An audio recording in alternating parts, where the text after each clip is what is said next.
the friendship everyone thought would last forever. There are partnerships that feel bigger than the people inside them. For millions of fans, Key and Peele weren't just two comedians, they were one name, one identity. One of the rare creative duos whose chemistry looked so effortless that it almost felt impossible to imagine one without the other. In only 3 seasons, they produced some of the most recognizable comedy sketches of the internet era.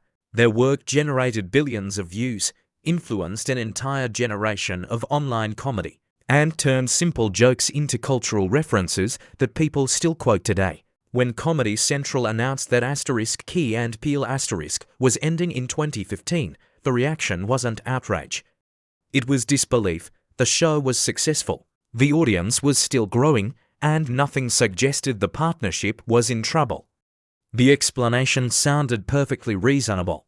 They simply wanted to pursue individual projects before eventually finding another opportunity to work together, at least. That's what everyone believed, because what happened afterward was something almost no one predicted. Jordan Peele transformed himself from a sketch comedian into one of Hollywood's most celebrated filmmakers. Within a few years, he wasn't just making successful movies, he was redefining an entire genre, winning an Academy Award, and becoming one of the industry's most respected creative voices. Keegan-Michael Key followed a very different path. He never disappeared. In fact, he stayed remarkably busy. Television, films, Broadway, voice acting, commercials, his resume continued to grow year after year. Yet somehow, the public began seeing the two men through completely different lenses. One became known as an auteur. The other remained known as half of a legendary comedy duo. Then, more than a decade after their show ended, an unexpected story reignited a question many fans thought had already been answered. Why did they stop creating together? What followed was a wave of speculation unlike anything either comedian had faced before. Old interviews resurfaced. Body language was dissected, silences became evidence. And an entirely new narrative began spreading across the internet. A narrative that suggested the real story had never been told. But before accepting any explanation, we have to go back to where everything began. Because understanding why people believe this story first requires understanding why Key and Peele worked so well in the first place. Before they became one of the most iconic comedy duos of the 2010s, Keegan-Michael Key and Jordan Peele shared something far more important than talent. They shared the same internal conflict. Both were raised by black fathers and white mothers, growing up between two worlds without ever feeling fully accepted by either one. Depending on who they were around, they learned to adjust the way they spoke, the way they acted, and even the version of themselves they presented. It wasn't about pretending to be someone else, it was about learning to fit in.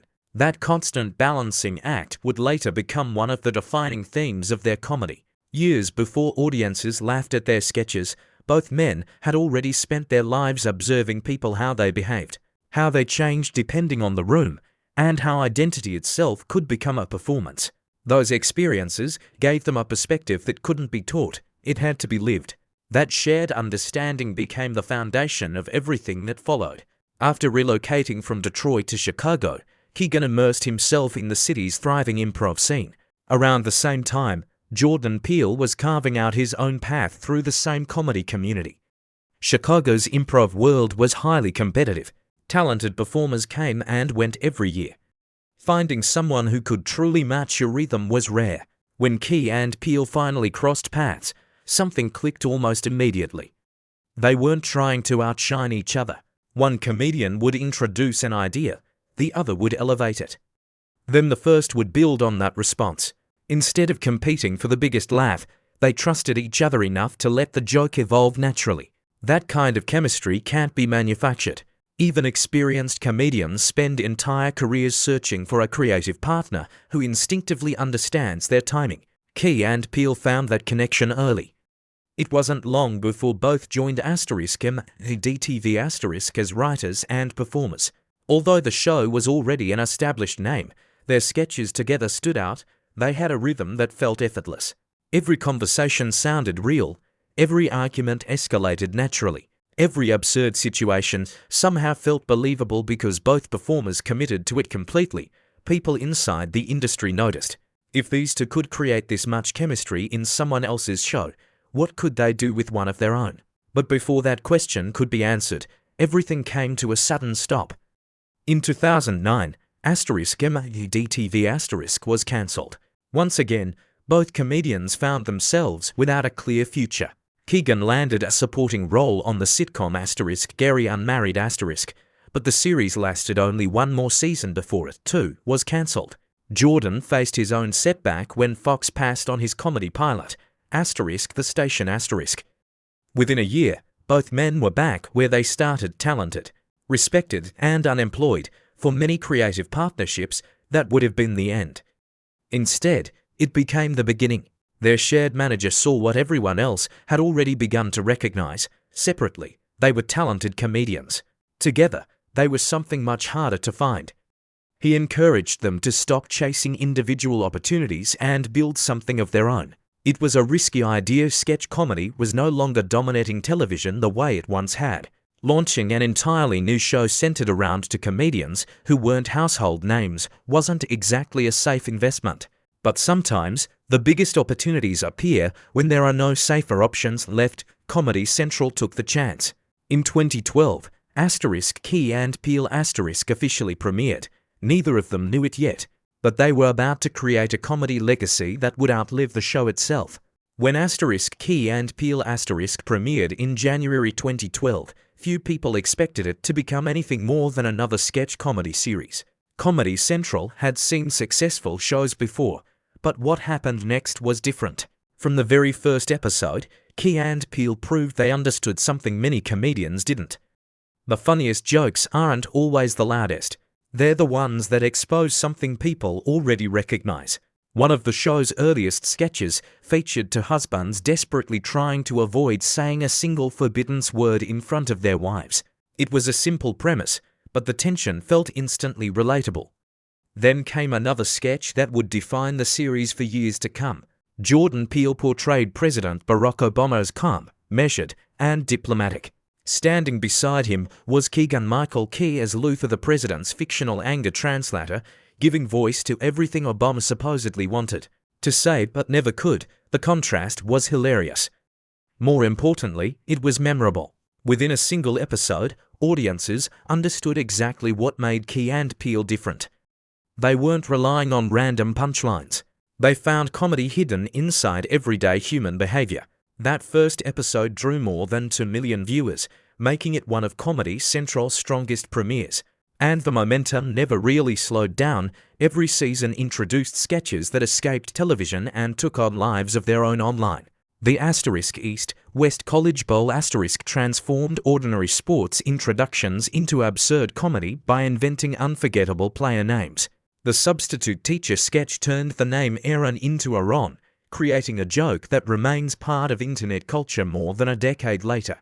There were countless others, each one built on familiar situations, awkward conversations, identity, relationships, workplace misunderstandings, and pushed them just far enough into absurdity to reveal how ridiculous real life could already be. That balance became their greatest strength. They didn't just make audiences laugh, they made audiences recognize themselves. At exactly the same time, another revolution was happening. Television was no longer the final destination for comedy. YouTube was becoming the place where great sketches could live forever. Instead of disappearing after a single broadcast, Key and Peele clips spread across social media, recommendation algorithms, and reaction videos. Someone who had never watched Comedy Central could still discover the show years later through a single recommended clip, then another and another. Before long, billions of views had accumulated across their sketches. For many younger viewers, Key and Peele wasn't even a television show anymore. It was simply part of the internet. Their influence eventually reached far beyond entertainment. In 2015, Keegan-Michael Key performed Luther alongside President Barack Obama at the White House Correspondents' Dinner, bringing one of the show's most famous characters into an actual presidential event. It was an extraordinary moment. A fictional comedy sketch had become so recognizable that it crossed into American political culture itself.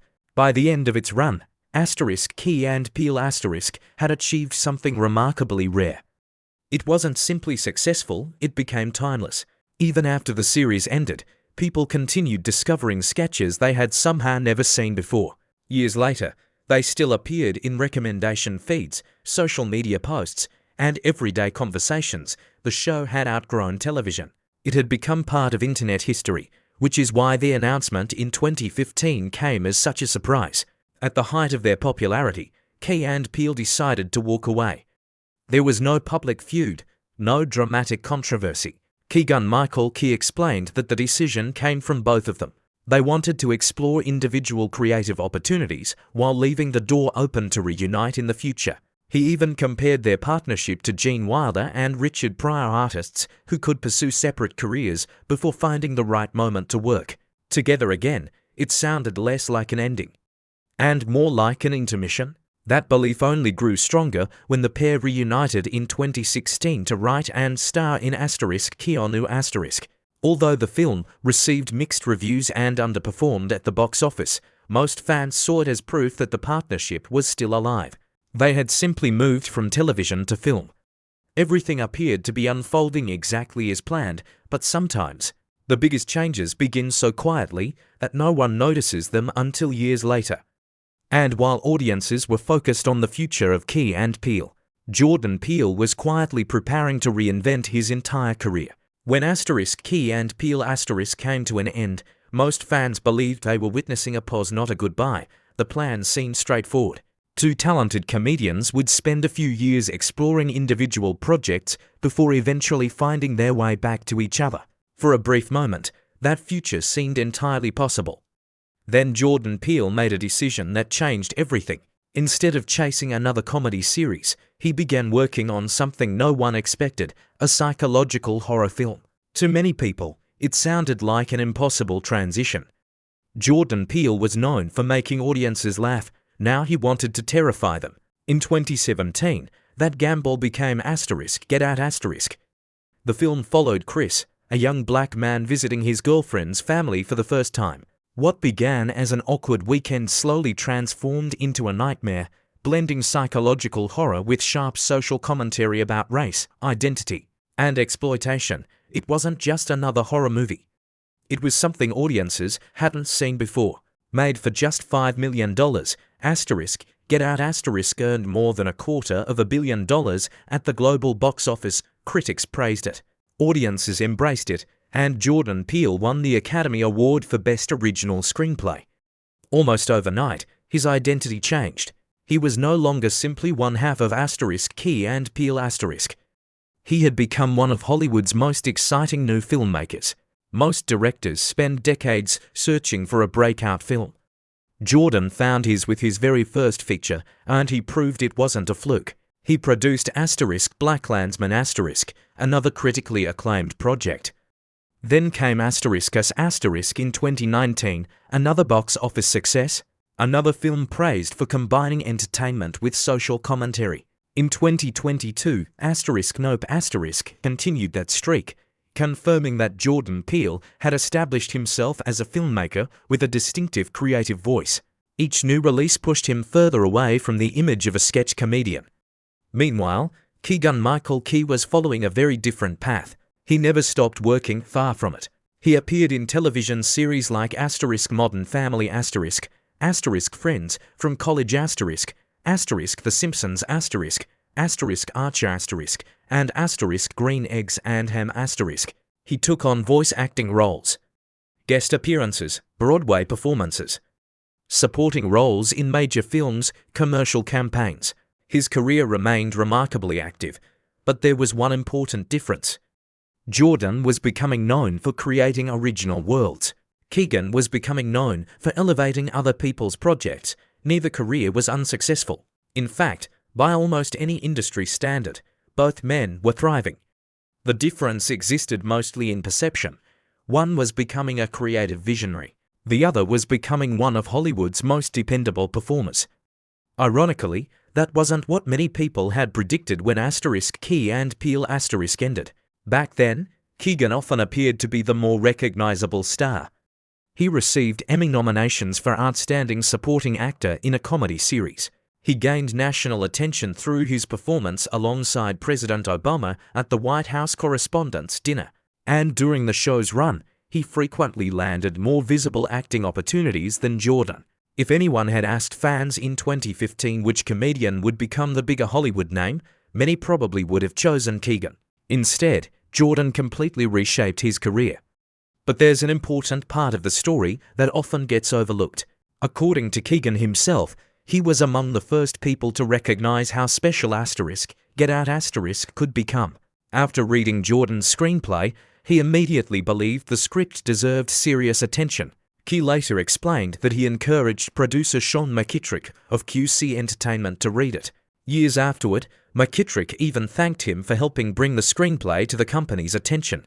Keegan never presented himself as the reason the film existed, quite the opposite. He repeatedly emphasized that Jordan had written an extraordinary script, and that no recommendation would have mattered if the story hadn't been exceptional on its own. That moment says something important. Even as their careers began moving in different directions, there was still public respect between them, no interviews attacking one another, no accusations, no visible resentment, at least, not from either of them. But public perception doesn't always wait for evidence. As Jordan's success continued to grow, comparisons became impossible to avoid. Every new movie, every award, every headline quietly widened the distance between two men who had once seemed inseparable. And eventually, fans began asking a question that neither comedian had fully answered: if everything was still fine, why did it feel like they were slowly disappearing from each other's lives? From the outside, there was no reason to believe anything had changed. After Key and Peele ended, the two comedians still crossed paths professionally. They reunited to write and star in Key on Years later, they voiced Ducky and Bunny in Toy Story for They worked together again in Netflix's Wendell and Wild If you only looked at their resumes, the partnership didn't appear to be over. It had simply evolved. But public appearances tell only part of the story. As the years passed, fans noticed something harder to explain. The collaborations became less frequent, joint interviews nearly disappeared. And whenever the topic of a reunion came up, it was usually Keegan answering the question, not Jordan. That pattern became impossible to ignore in 2024. During an interview, Keegan spoke openly about his relationship with Jordan, offering one of the most honest updates fans had heard in years. "We don't see each other that often anymore," he admitted, which, to me, is a tragedy. It wasn't an accusation, it wasn't resentment. If anything, it sounded like someone reflecting on how life quietly changes. Keegan explained that distance had become a practical obstacle. They lived in different places, their schedules rarely aligned. And both were immersed in demanding careers. Whenever he traveled to Los Angeles, Jordan was still one of the first people he reached out to. If their schedules allowed it, they'd grab dinner, catch up, and continue talking as though no time had passed. Keegan described the friendship as one that didn't require constant communication. The bond, in his eyes, still existed. It simply wasn't part of everyday life anymore. Not long afterward, he was asked the question fans had been asking for years. Would Key and Peele ever return? His answer was immediate.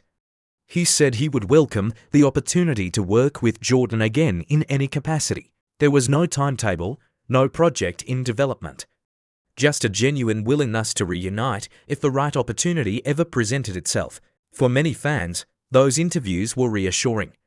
They suggested there was no bad blood, but they also revealed something subtle. Keegan continued speaking warmly about Jordan. Jordan, meanwhile, said very little. Now, to be fair, there are many possible reasons for that. By this point, Jordan Peele's interviews were overwhelmingly focused on his films. Directors often spend press tour discussing their latest projects rather than reflecting on work they completed a decade earlier. Silence, by itself, proves nothing. But on the internet, silence rarely stays silent. When one person speaks openly while the other chooses not to comment, people naturally begin filling the empty space with their own explanations. Some believed Jordan had simply moved on, others assumed he preferred to keep his private relationships out of the public eye. Neither interpretation was supported by public evidence, yet both spread rapidly online. The truth was that audiences knew very little about what their friendship actually looked like behind closed doors. They only knew what each man chose to share, and that left room for endless speculation. For years, those questions remained unanswered. Then, in 2026, everything changed. Not because either comedian made a dramatic announcement. Not because one of them exposed the other, but because someone outside the partnership claimed to have witnessed a very different side of the story. A story that quickly spread across social media and gave the internet exactly what it had been searching for, a possible explanation. For years, the public story seemed surprisingly uncomplicated. Key and Peele ended. Jordan Peele became one of Hollywood's most celebrated directors. Keegan-Michael Key continued building a successful acting career. Their lives moved in different directions. That was the story most people accepted. Until April 2026. That's when comedian Elle Key shared a story that immediately reignited public interest in the relationship between Key and Peele. During a live performance, Hughes described an experience involving a comedy project she had been developing years earlier.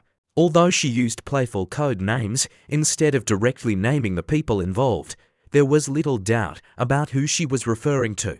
Soon after, she posted online that if people wanted to understand why Key and Peele no longer worked together, they should watch the story.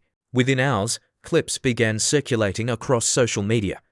Entertainment blogs picked it up, reaction channels dissected every detail, and suddenly, a partnership that had quietly ended more than a decade earlier was back in the headlines. According to Hughes, she had been developing a sketch comedy series and was looking for an established comedian to join the project as an executive producer. In Hollywood, that's a common strategy. A recognizable name can make a project far more appealing to networks and studios. She claimed Keegan-Michael Key agreed to come on board. But, according to her account, his wife, Elle Key, also became involved and eventually received an executive producer credit. Hughes said that having Keegan attached helped the project receive an official offer from Disney. At that point, everything appeared to be moving in the right direction. Then, according to Hughes, she received an unexpected phone call. The caller, she claimed, was Chelsea Peretti, comedian, actress, and Jordan Peele's wife. Hughes alleged that Peretti warned her about working with Elle Key and shared several personal opinions based on her own experiences. It's important to note that these comments come solely from Hughes' account.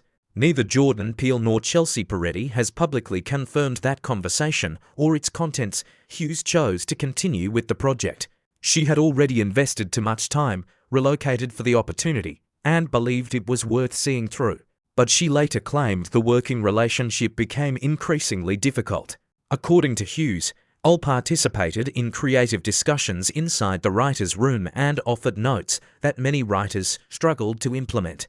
When those ideas weren't adopted, Hughes alleged that tensions grew and the project eventually lost momentum. In the end, the series was never produced. For Hughes, it wasn't just another cancelled show. She described it as the opportunity she believed would change her career. Whether every detail happened exactly as she described remains impossible to verify publicly. But one statement near the end of her performance completely shifted the conversation online. Hughes suggested that Keegan-Michael Key had never truly been allowed to be himself in public. She contrasted his career with Jordan Peele's remarkable success and implied that people close to the situation believed Keegan's marriage had significantly affected both his career and his professional relationships. Notice what she didn't say. She never claimed that Elle Key ended Key and Peele. She never presented documentary evidence proving that she had driven Jordan and Keegan apart. Those conclusions came later, and they came from the internet. Almost immediately, headlines began appearing across YouTube, X, Reddit, and entertainment websites. Did Keegan's wife destroy the partnership? Is this the real reason Key and Peele stopped working together? The hidden story behind Key and Peele. The narrative spread at incredible speed. Not because it had been proven, but because it offered something people had been searching for years. A simple answer. It transformed a complicated story about careers, distance, and changing priorities into a story with a single, identifiable cause. And the internet has always preferred simple stories. But there was one major problem. The timeline didn't fully support the most popular version of that theory.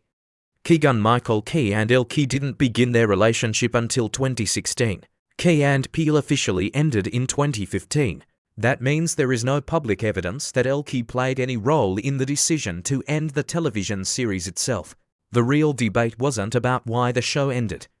It was about everything that happened afterward, and before long, that debate would become even more complicated. Because not everyone accepted Hugh's version of events. Some people pushed back almost immediately. Once a Killer Hughes story went viral, the internet did what it always does. It started looking for someone to blame. Within days, social media was flooded with videos, Reddit threads, and reaction channels attempting to answer a question that had never been publicly settled. ****, who or what pulled Key and Peele apart? ***, before long, another side of the story emerged. According to ***TMZ***, sources connected to Keegan-Michael Key and Elle Key dismissed Hughes' account as outlandish and fabricated. Those sources rejected the suggestion that her version of events accurately reflected what had happened behind the scenes. That response didn't end the discussion. If anything, it made it even louder. Now there were two competing narratives. One came from Hughes, who publicly shared her personal experience. The other came from unnamed sources denying those claims. Neither side presented definitive evidence that could fully resolve the dispute, so the debate continued. Hughes then responded by posting screenshots of anonymous direct messages she said she had received after her performance. The messages came from people who claimed to have worked with or around Keegan and Elle over the years. Some described Elle as controlling. Others alleged that she inserted herself into creative projects where she hadn't originally played a central role. One anonymous message even claimed that a production team created a fake script to keep her occupied while the actual commercial was being filmed. Another alleged that after marrying Elle, Keegan gradually became distant from longtime friends and even members of his own family. Those claims spread rapidly online, but it's important to recognize what they were. Anonymous messages, not sworn testimony, not court records, not independently verified evidence. They may reflect genuine experiences, they may not. Without identifiable sources or corroborating documentation, they remain allegations, not established facts.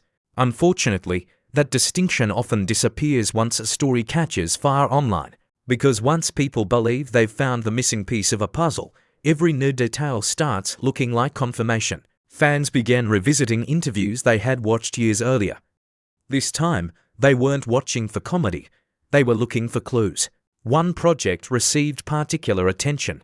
In 2023, Keegan and Elle co-authored The History of Sketch Comedy, a journey through the art and craft of humor, a book exploring the evolution of sketch comedy. They also launched a companion podcast based on the same subject.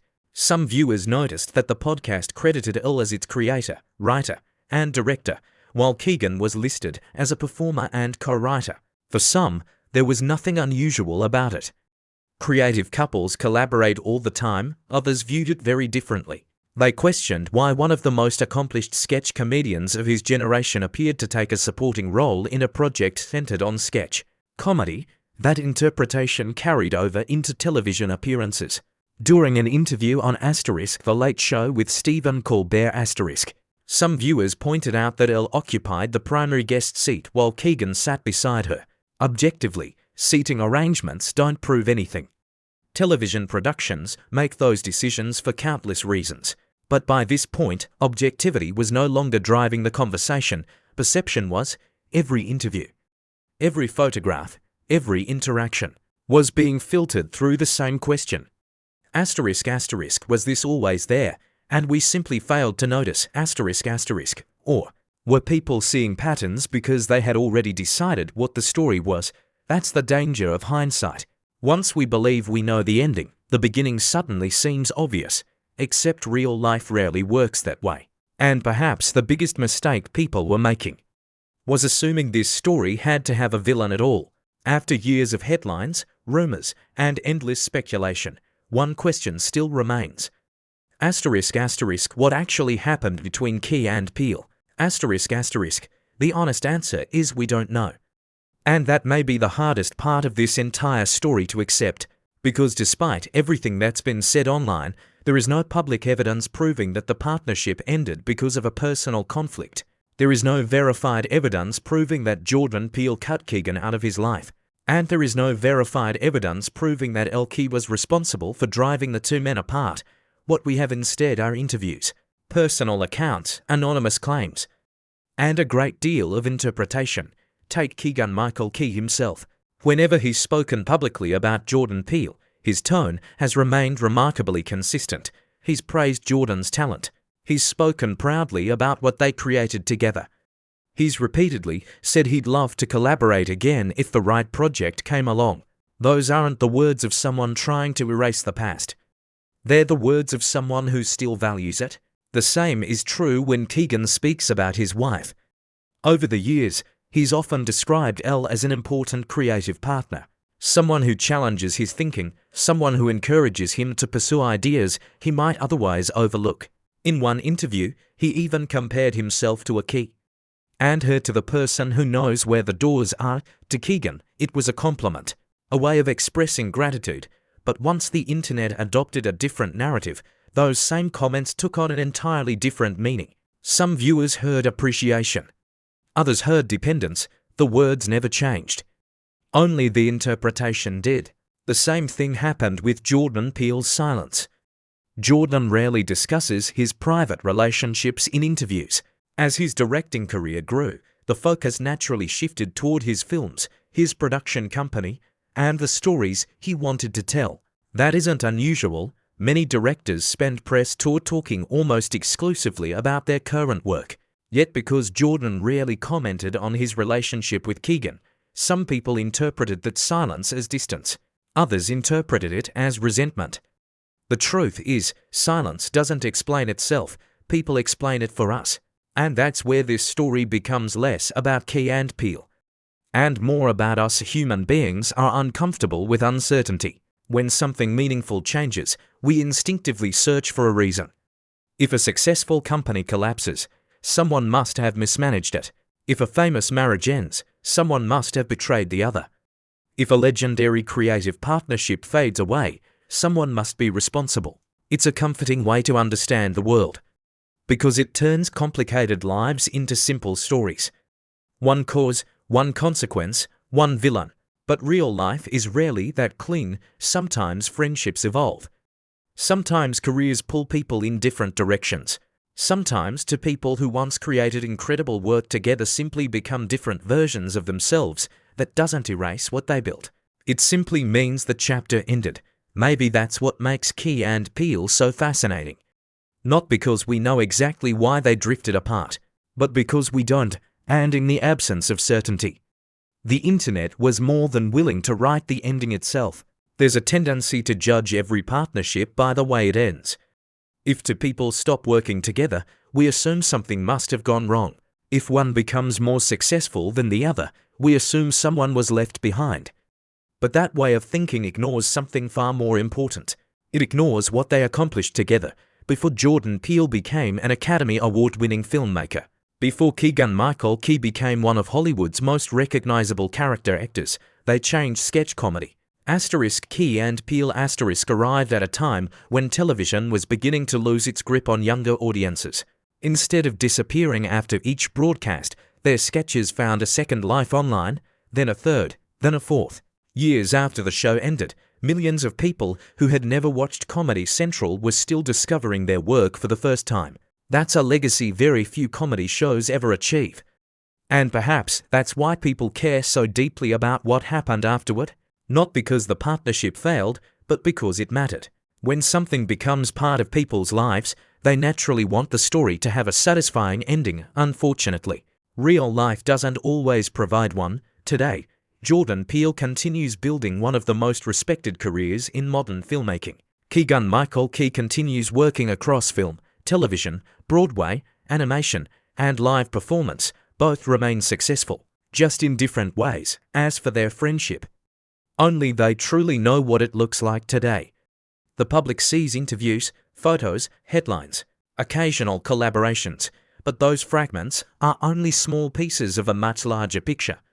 Everything else exists behind closed doors. And that's an important distinction, because in the age of social media, it's easy to mistake speculation for certainty. A viral clip becomes a headline becomes a narrative. And before long, The narrative begins to feel like a fact. The story of Key and Peele is a reminder that those are not the same thing. Could they work together again someday? Keegan has repeatedly said he'd welcome the opportunity. Jordan has never publicly ruled it out. Maybe another project will bring them back together. Maybe it won't. Either outcome wouldn't erase what they already created. Because some partnerships aren't remembered for how long they lasted. They're remembered for what they made possible. More than a decade after Key and Peele aired its final episode, people still quote her on. People still share the East-West College Bowl sketches. People still laugh at Luther, the president's anger translator. Their comedy didn't disappear when the show ended. It became part of American pop culture. Maybe that's the real story. Not whether two comedians drifted apart. Not whether the internet correctly identified a villain, but how two artists, at exactly the right moment in time, created something that outlived both the show and the questions surrounding it. And perhaps that's the irony of it all. The internet may continue debating why Key and Peele stopped creating together, but decades from now, people probably won't remember the rumors. They'll remember the sketches, and in the end, that's the legacy that lasts.